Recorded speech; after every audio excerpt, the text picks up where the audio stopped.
मेरे जहन में आ रहे थे, लेकिन जैन साहब मैं आपको भी चर्चा में शामिल करता हूं। इतिहास को ही खंगालने में आपने अपने तरीके से एक प्रयास किया, उसकी आलोचना भी होती है, उसका बहुत सपोर्ट भी होता है, बहुत समर्थक भी आपको मिले, लेकिन आलोचनात्मक ये भी आया कि भाई क्यों हर जगह खुदाई करना है, हर जगह क्यों आपको मंदिर ढूंढना है, हर मस्जिद के नीचे एक मंदिर क्यों ढूंढना है, तो आप ऐसी आवश्यकता क्यों महसूस कर रहे हैं और इससे हम कहां जा रहे हैं?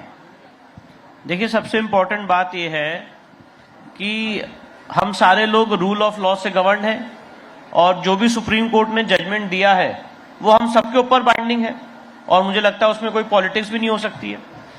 तो जब राम मंदिर का पूरा ये मसला सुप्रीम कोर्ट के सामने था तो उसमें one of the core issues supreme court के सामने ये भी था कि क्या मंदिर तोड़ने से देवता का अस्तित्व समाप्त हो जाता। ये वन ऑफ द बहुत फंडामेंटल इश्यूज सुप्रीम कोर्ट के सामने था और सुप्रीम कोर्ट की 5 जज की बेंच ने यूनानिमस फैसला दिया है जिसमें सुप्रीम कोर्ट ने ये होल्ड किया है, पैराग्राफ 115, 116, 117 पढ़ लें और उसका हेडिंग भी है हिंदू डेटीज ए ज्यूरिस्टिक पर्सनैलिटी। और सुप्रीम कोर्ट ने कहा है कि मंदिर तोड़ने से देवता का अस्तित्व समाप्त नहीं होता है। सबसे इंपॉर्टेंट पॉइंट। तो जब आप सबसे बड़ी दिक्कत यह है कि अगर कोई व्यक्ति इस देश में बैरिस्टर है और वो ये कहता है once a waqf always a waqf, once a mosque always a mosque, तो हम लोग उसको क्वेश्चन करने की भी स्थिति नहीं रखते। हमें लगता है जो कह रहे हैं सही है। पर अगर हिंदू समाज का कोई व्यक्ति, कोई वकील न्याय के आधार पे, तर्क के आधार पे, लॉजिक के आधार पे, धर्मशास्त्र के आधार पे कहना चाहता है टेम्पल ऑलवेज अ टेम्पल, मंदिर तोड़ने से देवता का अस्तित्व समाप्त नहीं होता है। प्लेसेस ऑफ वर्शिप एक्ट, वो तो आपके सामने तो हमेशा वो रखा जाता है। मैं बता रहा हूं। तो सबसे इंपॉर्टेंट बात यह है कि हमसे पूछा जा रहा है सवाल कि आप मंदिर क्यों ढूंढ रहे हैं।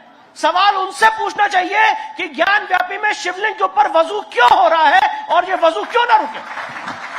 आज मेरे शिवलिंग के ऊपर वजू होता रहे और यहां पे अभी आपसे पहले सेशन में 2 लोग बोल के चले गया कि वकीलों को खड़ा कर देते हैं, ऑर्डर हो जाता है, दूसरे कह रहे हैं खुदाई हो जाती है। और हमारी इस पूरी लड़ाई को जो मतलब सदियों की लड़ाई, पीढ़ियों की पीढ़ियां खप गई, हजारों लोगों ने अपना बलिदान दिया, आज उस बलिदान को अगर हंसी मजाक में उड़ाना है तो ऐसी बातें करके आपके मंचों से चले जाते हैं। मैं पूछना चाहता हूं आज आपके माध्यम से, काशी में हम लोगों ने सर्वे किया और जो बोला वही हुआ, वहां पे बाबा मिले, शिवलिंग बरामद हुआ, उस पर वजू रुका। क्या ये बात उठनी चाहिए कि नहीं उठनी चाहिए? क्या इस देश में सिर्फ जीडीपी कितनी है, ब्रिज कितने बनेंगे, डेवलपमेंट कितना होगा, नौकरी कितनी मिलेगी, इसके ऊपर बात हो, पर जो हमारी आत्मा का केंद्र है, हमारी आध्यात्मिक ऊर्जा के केंद्र है बाबा विश्वनाथ, उनके शिवलिंग पे वजू होता रहे, उसके लिए कोई कार्रवाई नहीं होनी चाहिए? मैं आपसे पूछना चाहता हूं, मथुरा श्री कृष्ण जन्मभूमि में हमारे आराध्य, हमारे योगेश्वर श्री कृष्ण की मंदिर तोड़ दी, मूर्तियां उठा के आगरा की जयनारा मस्जिद की सीढ़ियों के नीचे दबा दी कि जब वो नमाज पढ़ने जाए उस पर कुचलते हुए जाए, इसके ऊपर आवाज नहीं उठनी चाहिए? मैं आपसे पूछना चाहता हूं कि कुतुब मीनार में लिखा हुआ है कि 27 जैन मंदिर और हिंदू मंदिर को तोड़ के उसके मलबे से कुव्वतुल इस्लाम मस्जिद बनाई गई है। तो क्या इस आजाद भारत में अपनी अस्मिता को, अपने सम्मान को वापस लेने की कवायद नहीं होनी चाहिए? मैं आपसे पूछना चाहता हूं कि वक्फ एक्ट 1995 क्या इस देश में मुद्दा नहीं है? आप हजारों एकड़ वक्फ संपत्ति करते चले आ रहे, भारतीय पार्लियामेंट को भी कह रहे हैं कि ये वक्फ है, हमें रेंट दो, और इसके ऊपर बात नहीं होनी चाहिए?